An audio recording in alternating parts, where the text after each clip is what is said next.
Hello, friends, and welcome to the National Constitution Center.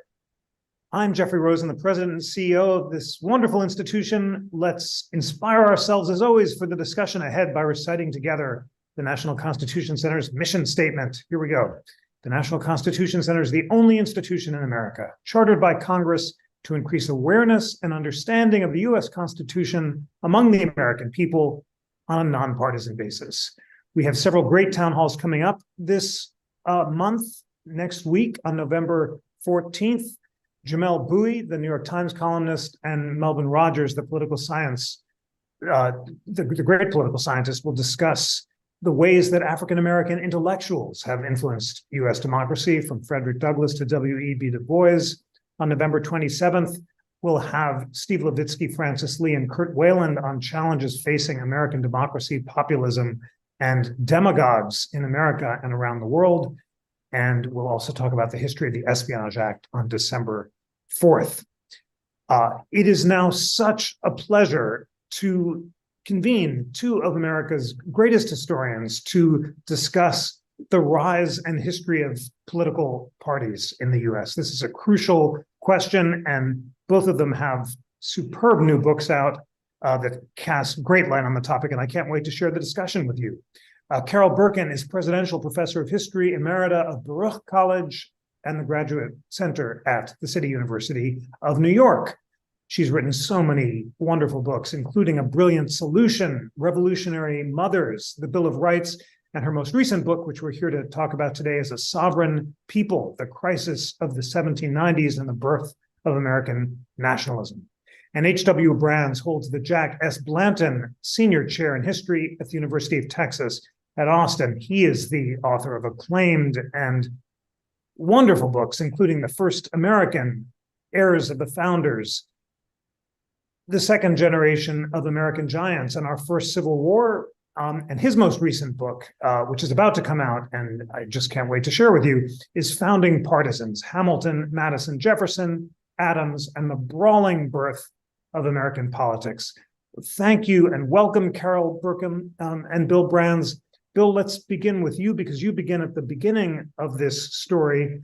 You, in your wonderful narrative history, you trace the rise of partisanship and political parties back to the initial split between Federalists and Anti-Federalists, between Hamiltonians and Jeffersonians, that arose in the conflict between Hamilton and Jefferson during the Revolutionary War.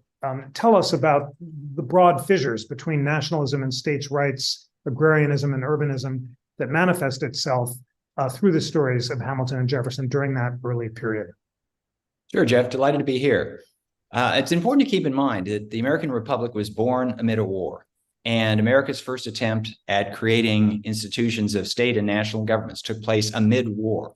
And so there was this sort of external force that was compelling Americans in some ways to, well, perhaps cede more authority to the central government than they might have under other circumstances.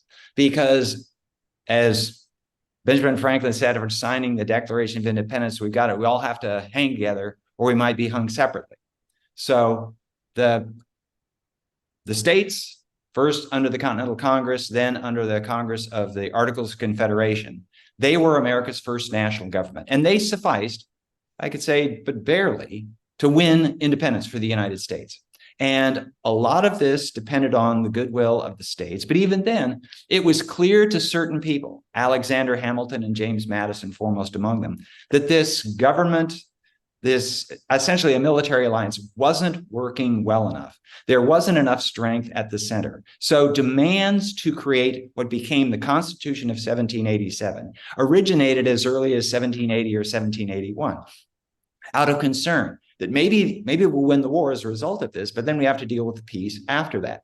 And so this question, the fundamental question, the first question that gives rise to what would become the partisan split is, how much authority do the states cede to a central government? And the states were Many people in the states were very jealous of the rights of the states. They conceived themselves as independent countries, as indeed they were. The central government of the Articles of Confederation had almost no coercive authority over the states. But to people like Madison and Hamilton, who had viewed the operation and the failure of operation of Congress from the inside, they said, this will never allow this union to last. So we have to create a stronger central government. Again, there were those people in the states that said, no, we don't want anything stronger. We'll just repeat the problems of the government we had under the British Crown. So that's where the split originated. A stronger central government or not. Looking to the center or looking to the states. Wonderful. Carol Berkin, what would you add to that account of the initial split between those who want a stronger central government and those who didn't? And maybe take us up to the account of Madison in the Federalist Papers of factions. Obviously, in creating the Constitution, the founders are afraid of faction. What was a faction for Madison, and did he expect the new government to have political parties or not? I want to start by talking a little bit about the difference in experience that the men who would become Federalists and Federalist leaders had from the men who were first anti-Federalists and then Jeffersonians. And the differences were striking. Many of the Federalist leaders like Hamilton and Patterson and others were not born in what became the United States. And so their loyalty did not run as deeply into their state as, say, Patrick Henry's did, or Jefferson's did. That there was a big difference between those who, I'm talking about the leadership now, between those who had been born abroad and those who had been born here. There was also an enormous difference about where they were educated. Those who were educated in France, like John Jay, or educated in England, in the Inns of Court, so many of them, the Pinckneys in private schools, developed, as many of us do the first time we ever travel, a kind of perspective on the vision of their country is really quite different. And they tended to see the country as a whole instead of their individual states. And finally, among these people, many of them had been officers in the Continental Army. And so they had traveled the length and breadth of the United States, what became the United States. And they saw the similarities, so that the parochialism or the provincialism that you see in the Anti-Federalists, and to some extent that you see in the Jeffersonians, was not present in the leadership of the Federalist Party. And I think that that's important to see, because while we say ideology and political ambitions shaped the development of the two-party system, to some extent, it's really a difference in personal history that brings some of these men to be Federalists and supporters of a strong Constitution, as opposed to those who were opposed. For instance, Patrick Henry only left Virginia once in his life, went to Philadelphia, didn't like it, and came home. A man like Hamilton had grown up in the West Indies, had lived in New York, had traveled with Washington in the army, and so they had a really very different conception of what was possible. And that struck me very deeply when I started looking at political parties. I think that the image that you went from anti-Federalist to Jeffersonian and is a little simplified, but to a great extent it's true. The people who saw the American Revolution as a war when they said, no taxation without representation, what they meant was no taxation without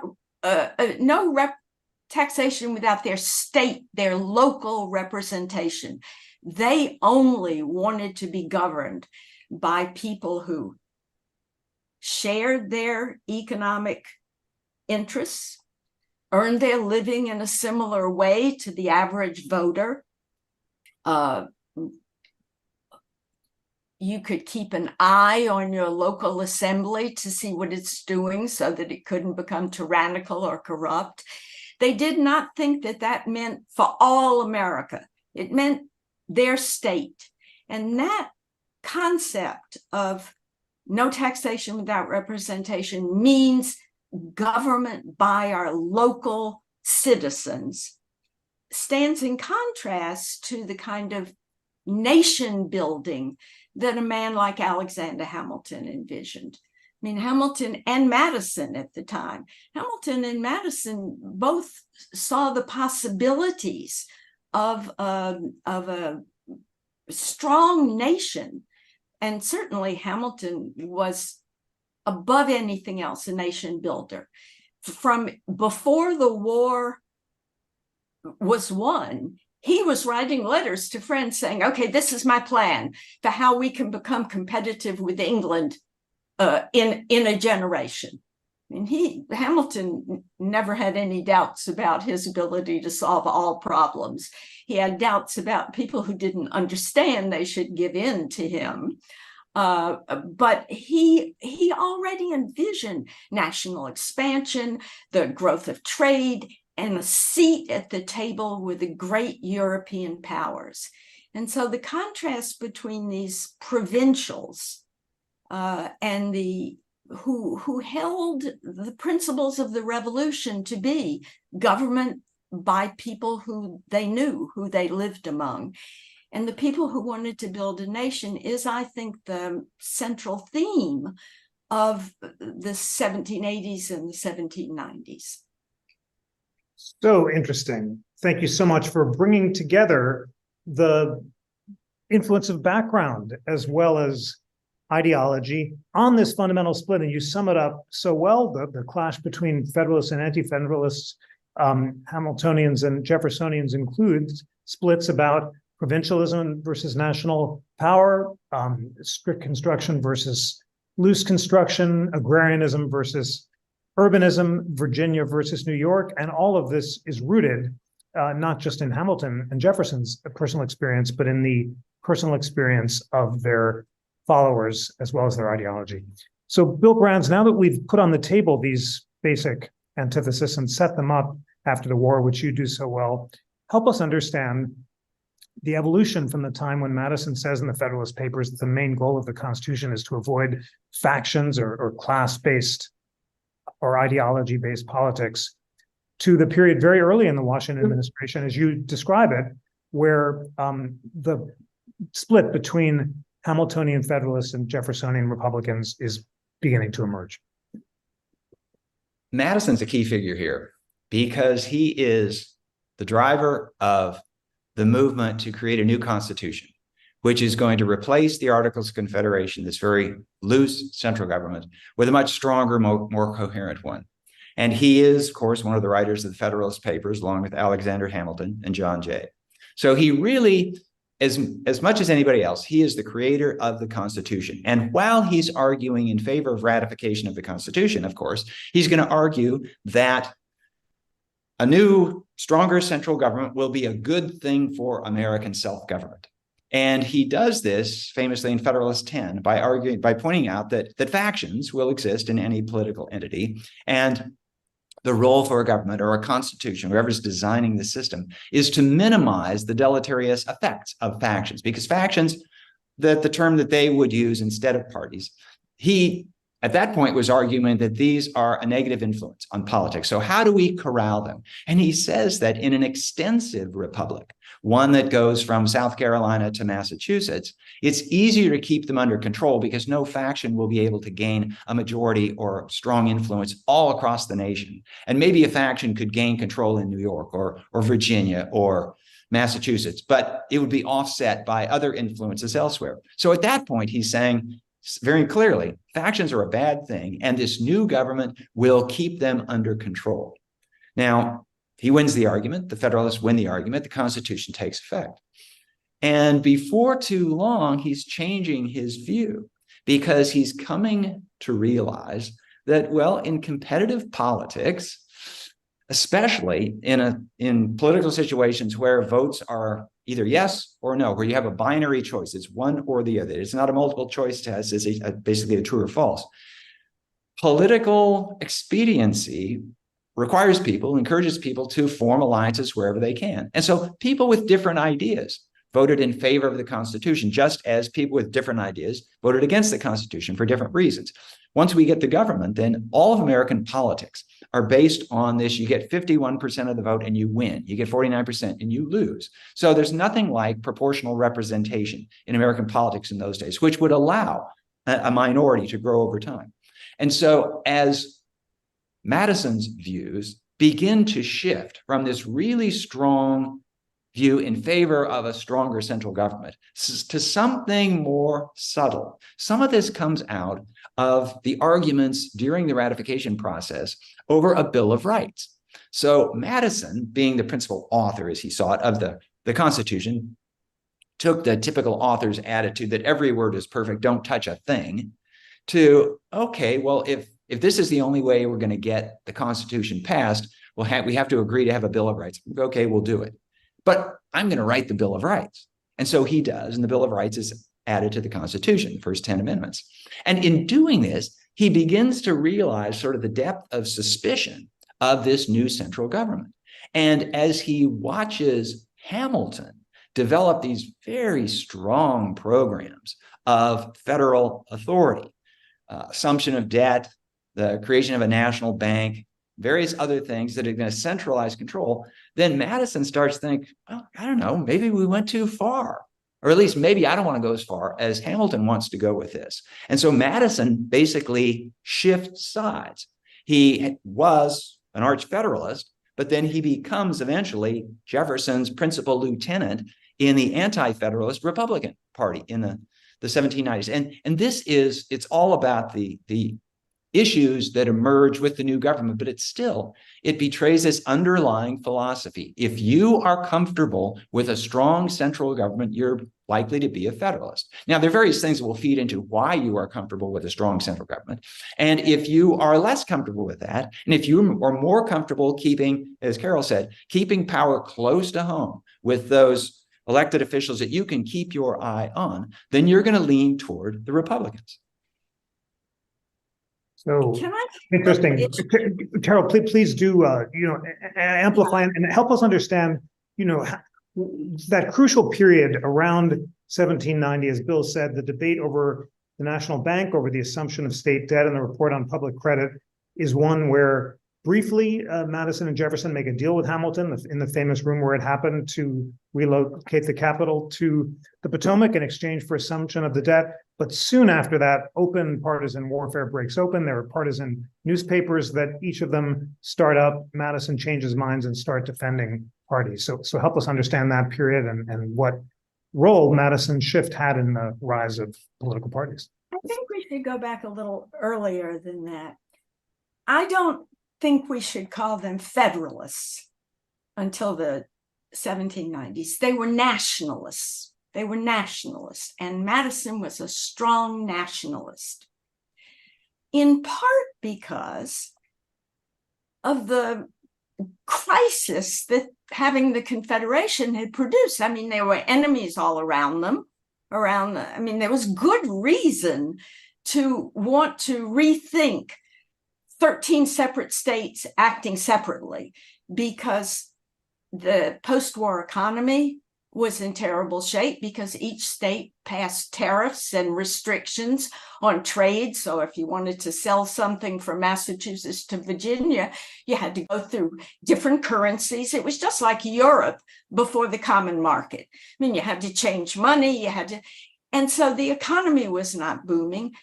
The economy in terms of European imports was not booming, and there was Native Americans to the right of them, Spanish to the south of them, English to the north of them.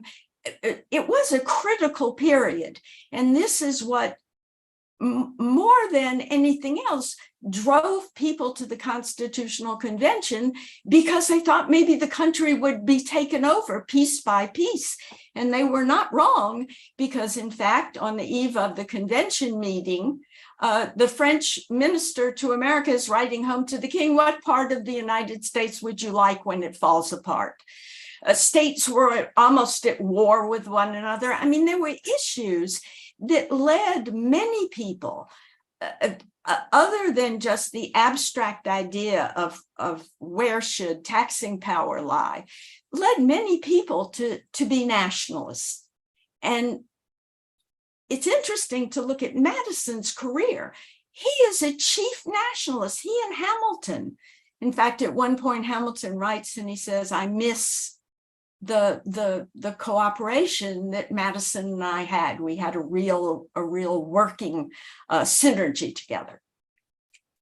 All of a sudden, Madison thinks when the first report on public credit comes out, he says, this is going to benefit the North much more than my home state of Virginia that I love. And I never intended for the Yankee traders, as in trading, not traders, to dominate and take over from Virginia, which after all is the largest, most populous and richest of the states. And he becomes, he finds his Virginia roots again. And the reason this is possible is because the Constitution has been passed, and it solves many of the crises that the government was about to face, that had been formed to face. I mean, they get a uniform currency, they get trade regulation, they get domestic trade that is, you can't set a tariff barrier between Maryland and Virginia, who incidentally had gunboats aimed at one another on the Potomac to make sure smuggling didn't take place. All of that begins to be solved.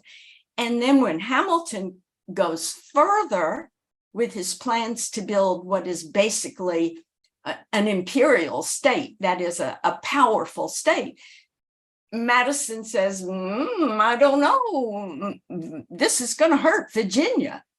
This is not what I wanted. And he withdraws from being a nationalist to being a localist. And the second thing I would like to say is this image that people feared a powerful central government. That government wasn't powerful. I mean, if anything, you can read George Washington's 2 terms as a hard effort to try to get people to even accept the national government, even though the Constitution had been ratified. You know, the Congress passes a tax on whiskey, and basically people in what became West Virginia and people in Pennsylvania go, oh, we don't care what Congress says, we're not going to do that. I mean, this was not a government that, you know, could bring out the long arm of the bureaucracy. They were not especially powerful. What was worrisome to the people who were forward-looking, like Madison, is they saw the writing on the wall. They saw that if the bank was approved, it certainly wouldn't benefit Southern planters. They saw that the report on public credit was really something that would favor Northern mercantile activity and banking. So what they were worried about was what was going to happen down the line, much more than they were worried about the immediate present of an overpowering government. I don't think, certainly Washington did not feel his government was overpowering when the Whiskey Rebellion was over and it was finally put down. Hamilton wanted to send the army in immediately to crush the rebellion.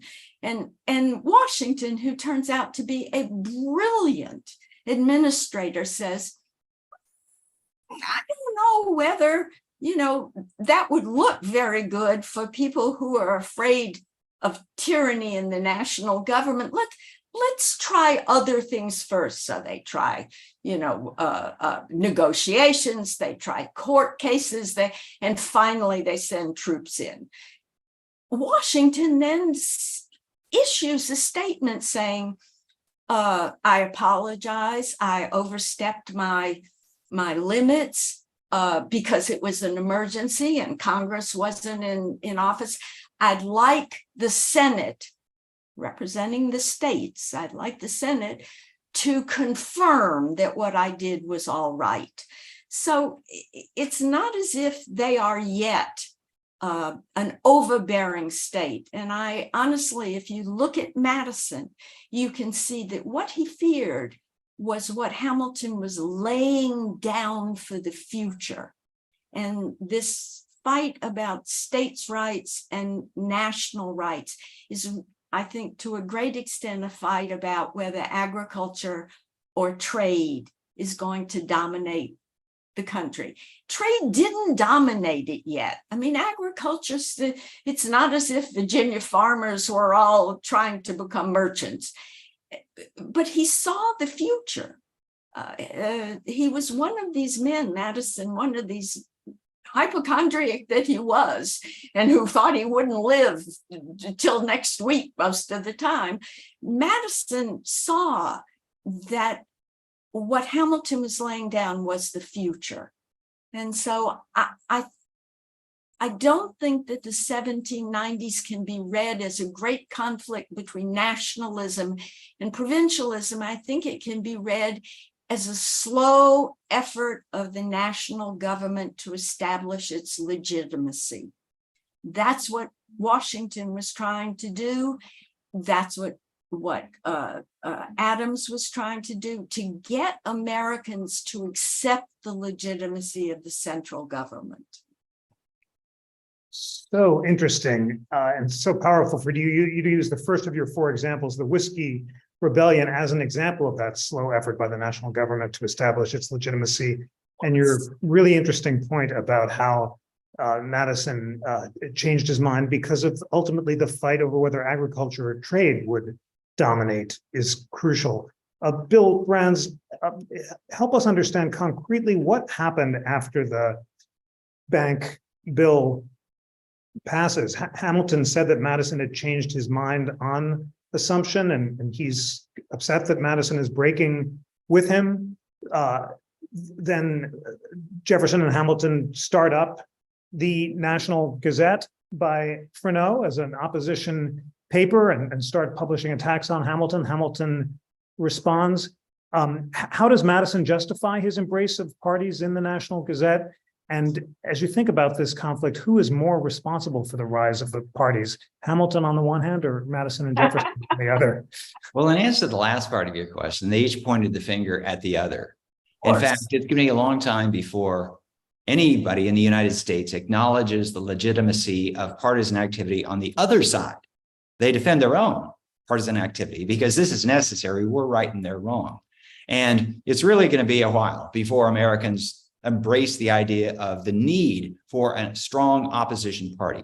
I want to bring up an issue that was crucial during this period, but we haven't really spoken directly to yet, and that is the influence of foreign affairs.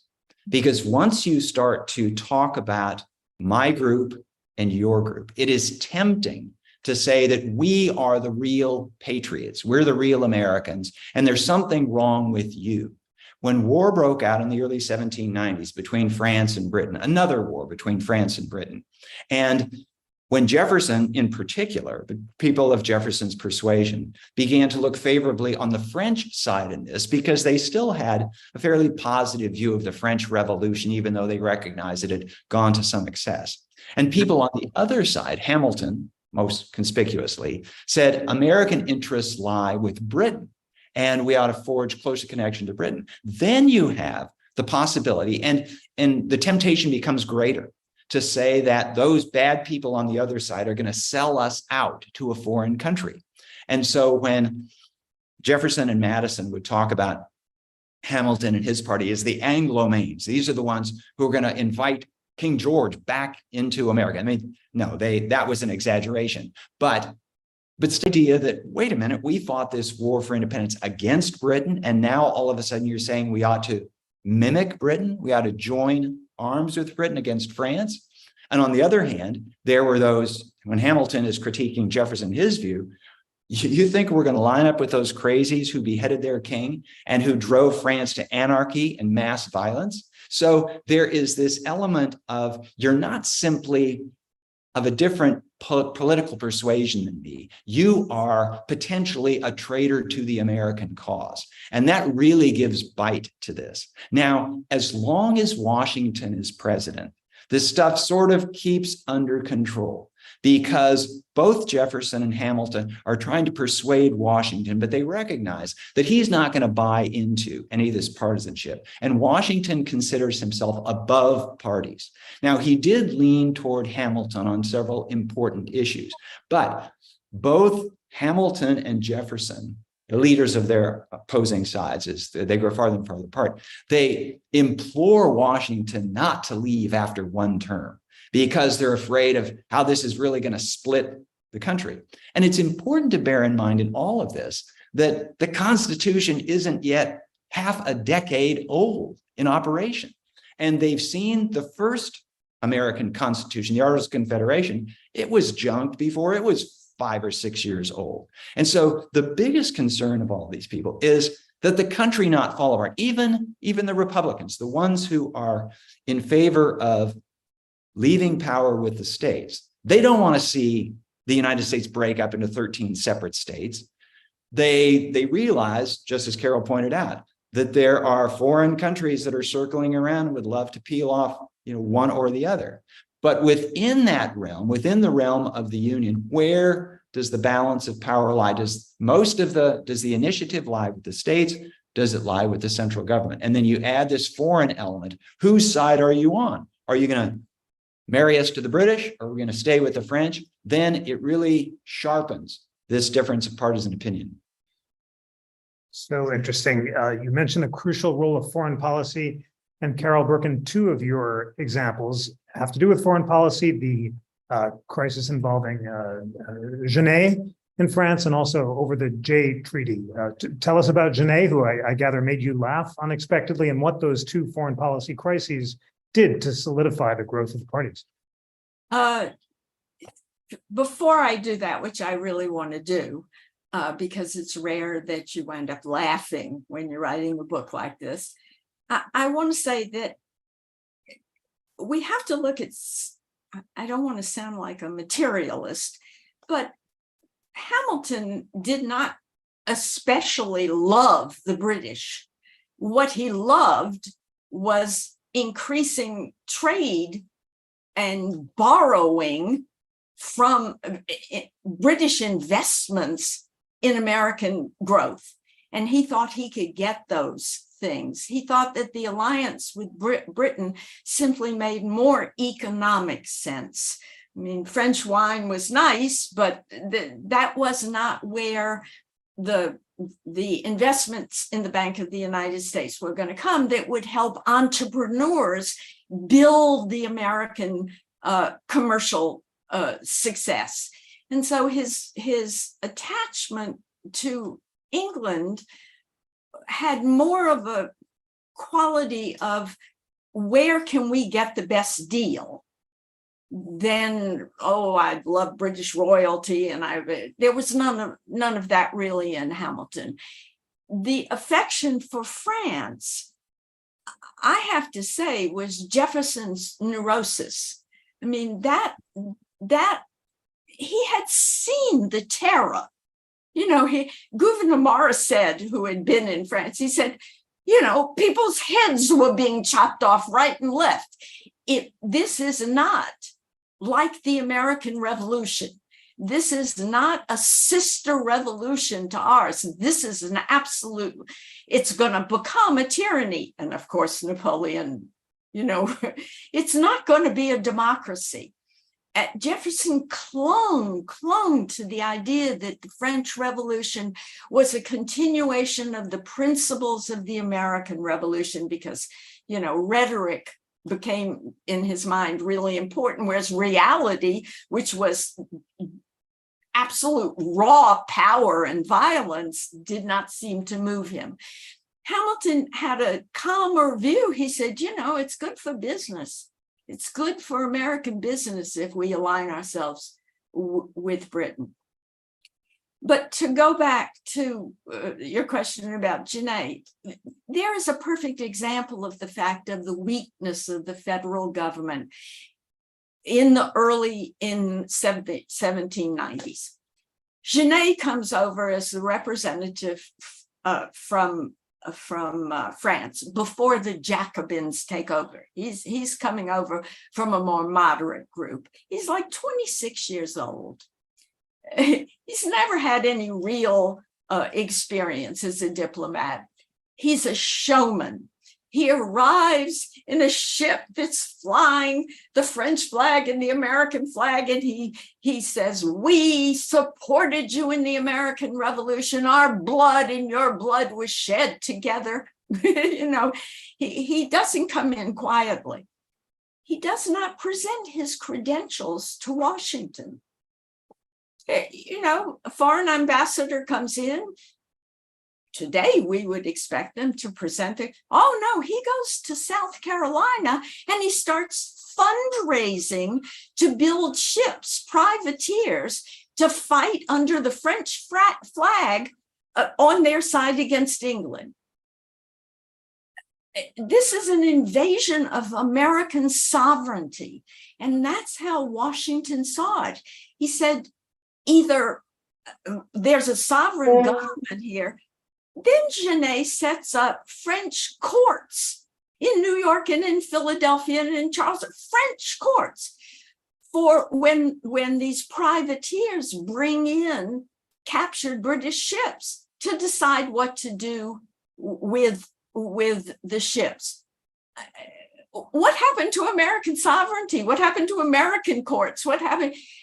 Washington sees very clearly that he has to do something about this, because otherwise South Carolina can have its own foreign policy, and Virginia can have its own foreign policy, and New York can have its own foreign policy, and it will be chaos.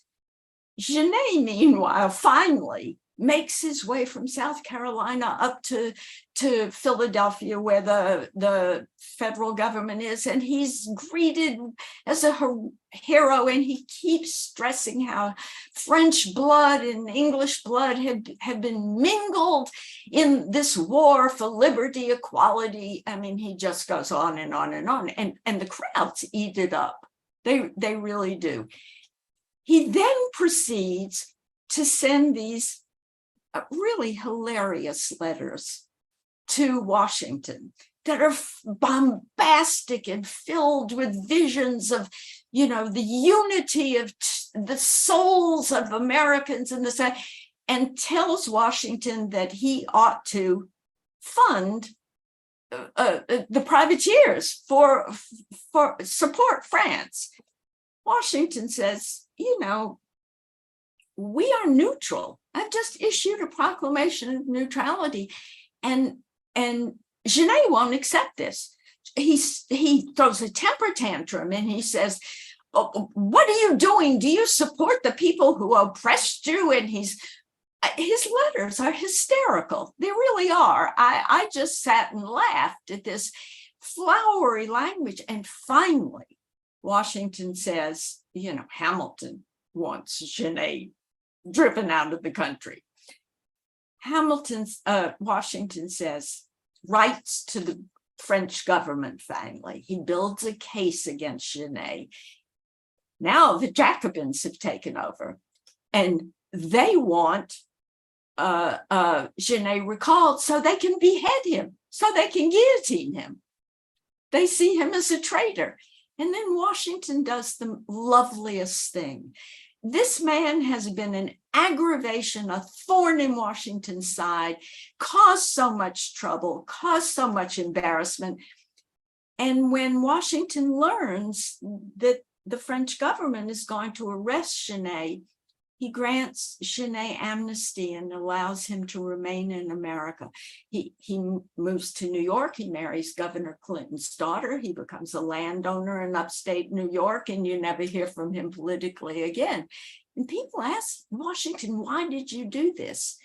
And Washington, who I have come to just so admire, before this book, I thought he was a secondary character, a figurehead. What a fabulous man. He says, when he represented the French government, he was a danger. As a private citizen, he is no problem at all.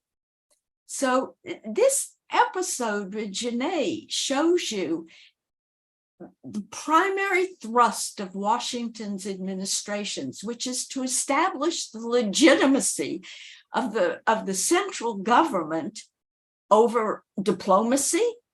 And he tells South Carolina, you can't sign contracts with a foreign power. No, that's not allowed anymore. My government, the executive, is in charge of setting foreign policy like that. And he achieves it. I mean, what is really quite amazing is that Washington, who is very patient, achieves what he is trying to do, which is building the sovereignty and the authority and the legitimacy of that central government. And Genet, I think Genet becomes a federalist in the end. I mean, but as a young man, you can imagine Washington looking at this 26-year-old twerp, right? Who's, all what is the Texas? All hat and no cattle when it comes to really his bombast. And when he's no longer the representative of France, Washington just feels bad for him. Wow, what a great story. And the fact that he becomes a Federalist in the end is a Hollywood ending. Bill Brands, your book ends with the revolution of 1800 and beyond. So we're now ending the Washington administration. Take us up through the Adams administration to that crucial election of 1800. It includes both conflicts over the treaty with England as well as the Alien and Sedition Acts. But what are the major events, and how do the parties solidify in the way that in 1800 we have our first contested partisan presidential election? When Washington retired after the 1796 election, it basically took the lid off of the emerging partisanship in politics, and the partisans began to act more and more like partisans. Now, partly this was that there was no longer this person that everybody respected, sort of keeping things under control. But also the 1796 election was the first presidential election that was contested. So Washington was voted in by acclamation in 1789 and again in 1792. He decides he's had enough. In fact, he's been criticized enough by the Jeffersonian press that he said, okay, enough of politics, I'm out of here. And so he leaves. And the 1796 is the first election that is really contested. And the leaders of the two sides are John Adams, the incumbent vice president, and Thomas Jefferson, the former Secretary of State. And this is all confused by the original method for choosing presidents, where the electors all had 2 votes. And apparently the thinking on the part of some of the framers of the Constitution as to how this would work was, okay, we've got this national country where people in Massachusetts don't know the people in South Carolina, and we're never going to get a vote in favor of a majority. So what we do is we'll give everybody 2 ballots, and presumably one of the ballots will be cast for the local favorite son. And then the second ballot will be somebody who has national reputation. So this way, everybody, all the strong advocates of Virginians and New Yorkers and Pennsylvanians and so, they'll get to cast a vote for their guy. But then who's your second choice? And quite likely, the second choice would be the one who would become president. But what it meant was, the way they arranged it though, was that when the electoral votes were counted, the first place candidate if he had a majority of the number of electors, he would become president. And the runner-up, his principal rival, would become vice president. Now, it sort of makes sense if you think, well, okay, America ought to get its first choice as president and its second choice as president in waiting in case something happens to the president. But it certainly made it difficult, indeed impossible, for a president and a vice president to work together. In fact, they had every incentive to work at cross purposes. And this became very clear during Adams's presidency, when the war between Britain and France heated up to the point where Adams persuades Congress to fund an undeclared war against France. Now, there was just as much reason for Americans to go to war against Britain, because Britain's depredations on American shipping were just as bad as the French depredations. But the Federalists, they inclined toward the British and against the French, so that's the way they're going to go. In the process, the Federalists take the position that criticism of the Adams administration, criticism of the government during this period of war amounts to sedition. And so they approve the Alien and Sedition Acts. And the alien part of it is so that foreigners can't come in and meddle in American elections the way Edmund Genet tried to do. I mean, not just elections there, but in American affairs. Now, the Sedition Act says that it is illegal to criticize or bring into dishonor members of the government. And it appears on the face of it, it's a clear violation of the First Amendment to the Constitution. The question then is, who will rein in the central government, the federal government, if it oversteps its bounds? Now, from the distance of the 21st century, we have agreed, that we Americans collectively agreed, you take it to the Supreme Court. But nobody knew what the Supreme Court was supposed to do in the 1790s. What is it supreme over? It's supreme over the other federal courts, okay, but does it have authority over the states? Does it have authority over the federal government? Can it declare a federal law unconstitutional? This had never been done, and nobody knew if it could be done.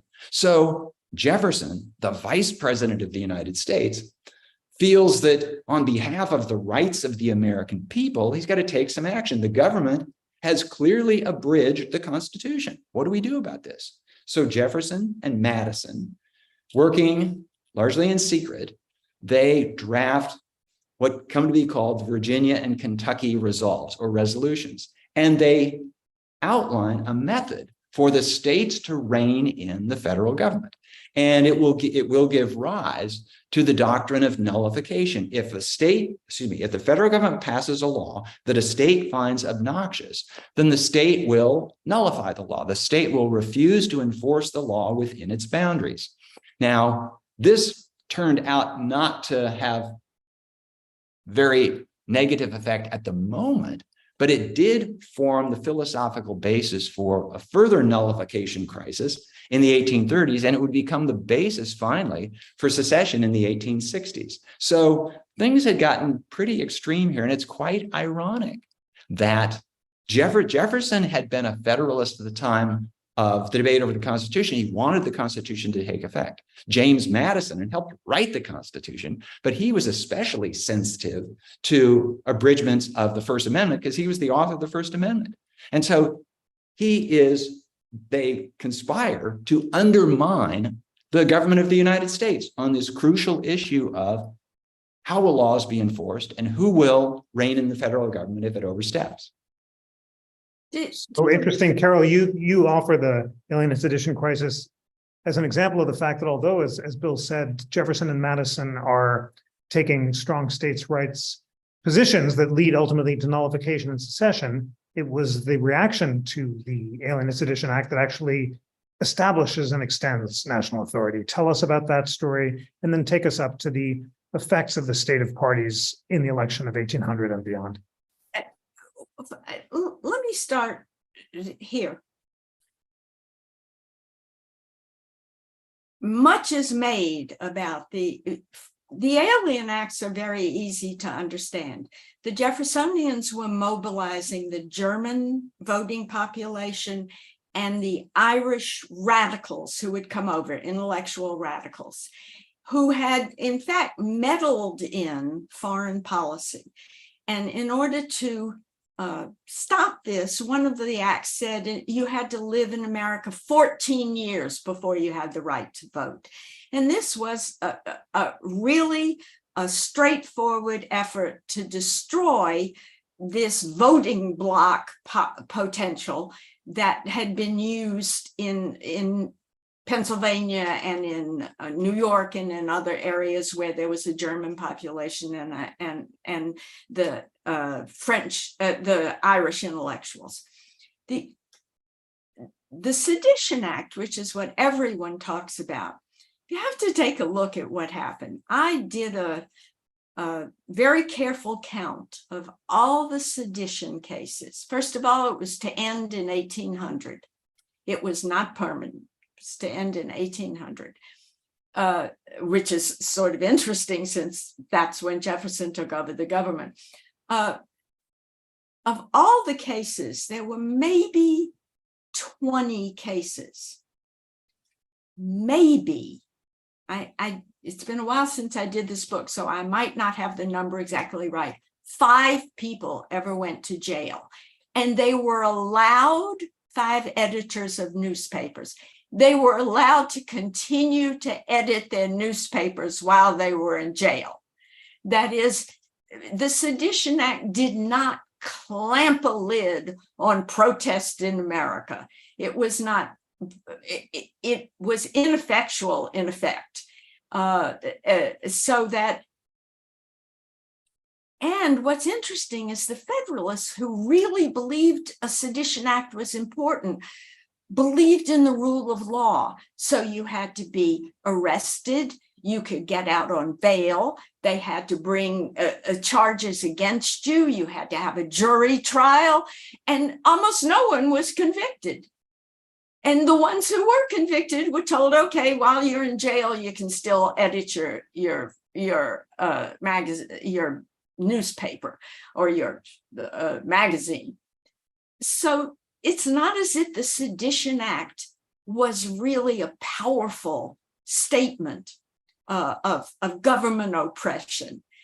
John Adams never, the Alien Acts never did anything. He refused to enforce them. So that, what's the phrase today? It was a big nothing burger in a sense, right?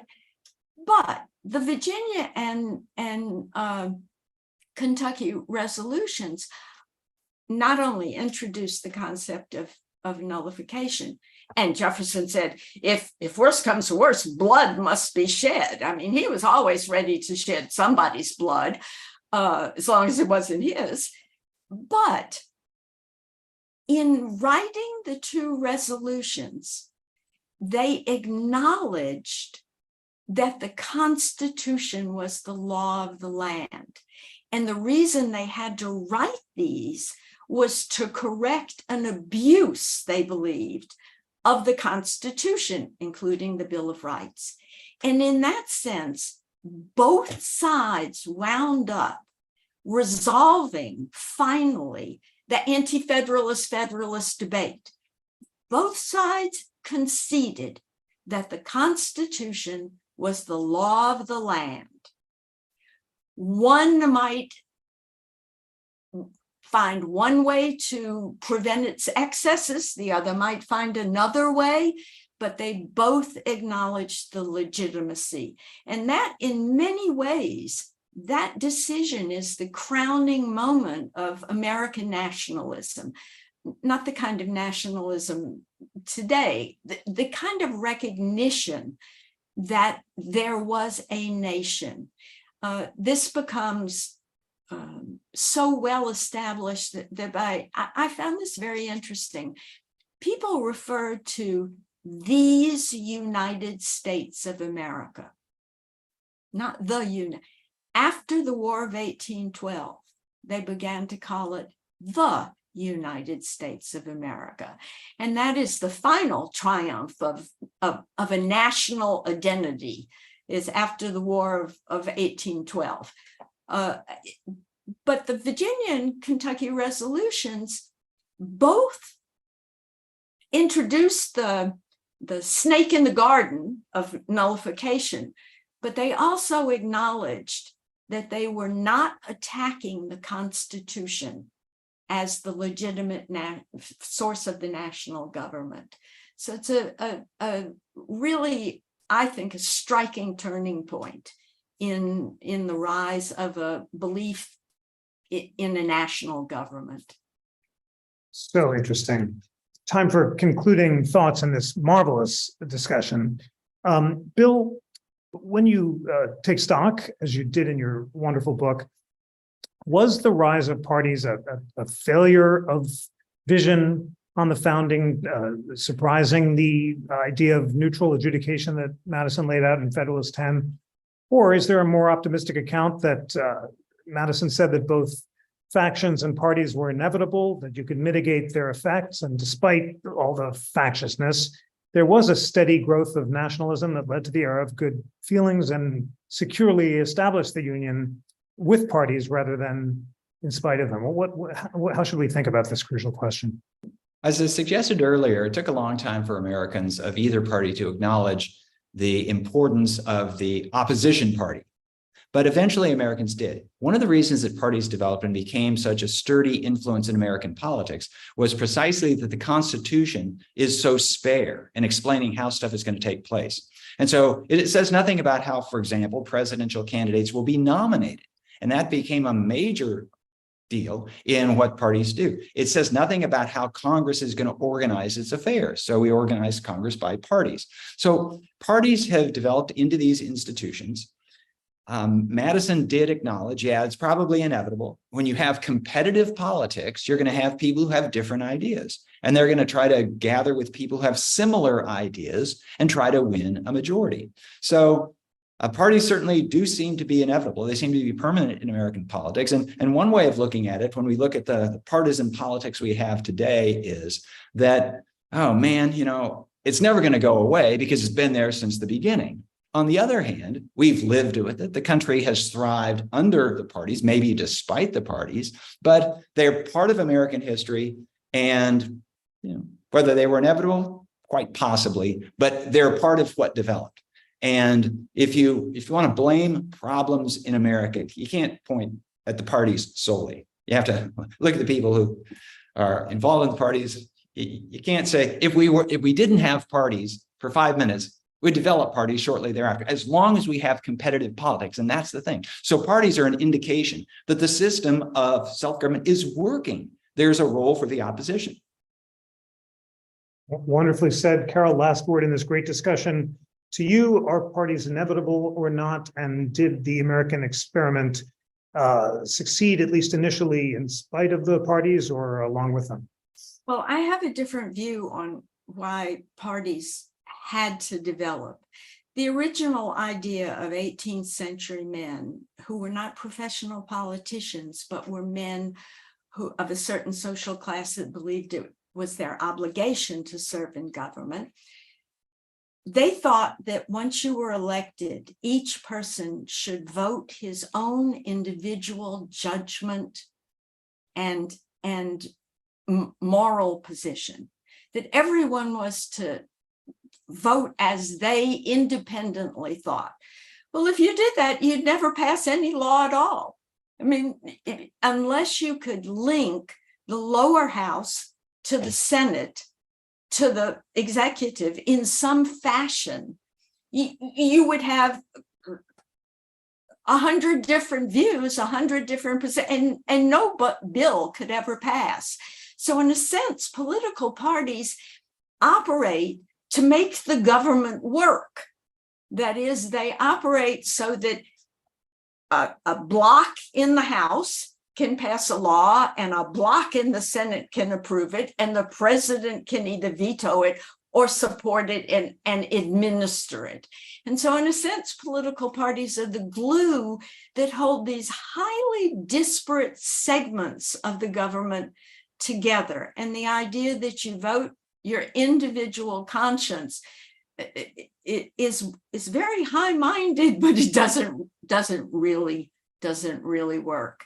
And I think that as long as we have both the division of power in the federal government and then the division of power between the state and the federal government, you really need political parties.